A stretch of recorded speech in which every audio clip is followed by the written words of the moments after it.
नमस्कार। तो आज का सवाल एकदम सीधा है, 8 सितंबर को निफ्टी में क्या होने वाला है। चलिए आज बाजार जिस भी दिशा में जाए, हर एक मूव के लिए एक बिल्कुल क्लियर और एक्शन लेने लायक प्लान बनाते हैं। तो फिर 8 सितंबर के लिए हमारा गेम प्लान क्या है? देखिए, बाजार के सामने मोटे तौर पर 3 ही रास्ते होते हैं। या तो वो ऊपर जाएगा, नीचे गिरेगा या फिर एक ही जगह पे घूमता रहेगा। एक स्मार्ट ट्रेडर वही है जो इन तीनों ही सिचुएशंस के लिए पहले से तैयार हो। तो चलिए एक एक करके इन तीनों को समझते हैं। सबसे पहले बात करते हैं उस सिचुएशन की जिसका हम सबको इंतजार रहता है, जब बाजार में तेजी हो। अगर निफ्टी ऊपर की तरफ भागता है तो हमें क्या करना चाहिए, हमारी स्ट्रैटेजी क्या होगी? देखिए, किसी भी कामयाब ट्रेड के पीछे ना एक साफ सुथरी योजना होती है। हमारी स्ट्रैटेजी 3 सिंपल पिलर्स पर खड़ी है। पहली, ट्रेड में घुसना कब है। दूसरी, हमारा टारगेट क्या होगा। और तीसरी, सबसे जरूरी, हमारा सेफ्टी नेट यानी स्टॉप लॉस कहां पर लगाना है। तो तेजी के ट्रेड को शुरू करने का सिग्नल क्या है? यह सिग्नल हमें तब मिलेगा जब निफ्टी 24,880 से 24,900 के इस मुश्किल लेवल को न सिर्फ पार करे बल्कि उसके ऊपर टिक कर दिखाए। बस वही हमारे लिए ग्रीन लाइट होगी। अच्छा, एक बार ट्रेड में एंट्री ले ली तो फिर हमारी नजरें होंगी टारगेट पर। हमारा पहला पड़ाव 24,950 का हो सकता है, पर अगर मोमेंटम मजबूत रहा तो असली मंजिल होगी 25,000 का लेवल। और याद रखिए, यह सिर्फ एक नंबर नहीं, ये एक बड़ा साइकोलॉजिकल लेवल है जहां पहुंचकर बाजार का मूड बदल सकता है।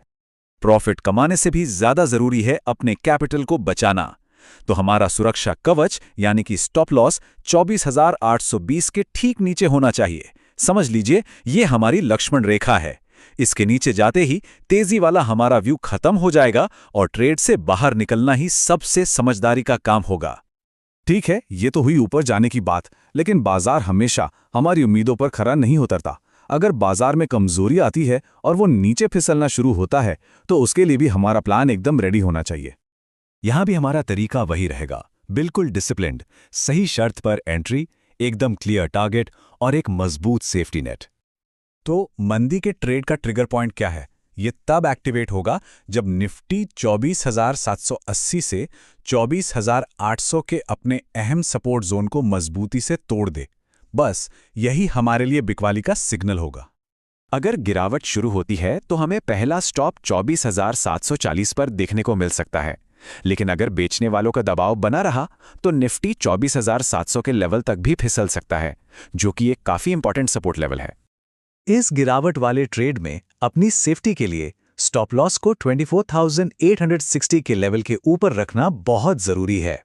अगर बाजार अचानक से यू टर्न लेता है तो यही हमें एक बड़े लॉस से बचाएगा। तो अब हमारे पास तेजी और मंदी दोनों के लिए प्लान तैयार है, लेकिन एक तीसरा सिनेरियो भी होता है जो अक्सर ट्रेडर्स को फंसा देता है। वो है जब बाजार कहीं नहीं जाता, बस एक छोटी सी रेंज में ऊपर नीचे होता रहता है।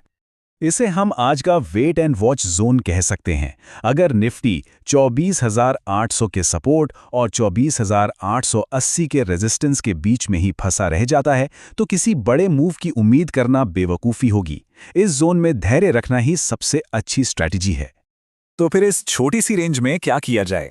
यहां एक खास तकनीक काम आ सकती है जिसे कहते हैं स्कैल्पिंग। इसका सीधा सा मतलब है कि छोटे छोटे प्राइस मूवमेंट्स पर तेजी से ट्रेड करके छोटे छोटे प्रॉफिट बुक करना। लेकिन ध्यान रहे, इसके लिए बहुत तेजी और अनुशासन की जरूरत होती है। चलिए ठीक है, अब इन सभी बातों को एक साथ समेट लेते हैं। अगली स्लाइड जो है वो आज के ट्रेडिंग सेशन के लिए एक मास्टर की तरह काम करेगी। और ये रही आज की पूरी स्ट्रैटेजी, एक ही जगह पर 24,900 के ऊपर हम तेजी के लिए तैयार हैं। 24,780 के नीचे मंदी का प्लान है और इन दोनों के बीच यानी 24,800 से 24,880 का जोन हमारा नो ट्रेडिंग या स्कैल्पिंग जोन है। बस यही है आज का पूरा गेम प्लान। तो आखिर में सबसे जरूरी सवाल ये नहीं है कि बाजार क्या करेगा, बल्कि सवाल ये है कि बाजार कुछ भी करे, क्या हमारी स्ट्रैटेजी तैयार है? क्योंकि बाजार हमेशा हमारी तैयारी की नहीं, हमारे अनुशासन की परीक्षा लेता है। आज के लिए बस इतना ही। अगर इस एनालिसिस से कुछ नया सीखने को मिला हो तो इस कोशिश को एक लाइक जरूर दें और चैनल को सब्सक्राइब करें। और हाँ, अपने विचार कमेंट्स में बताना बिल्कुल ना भूलें।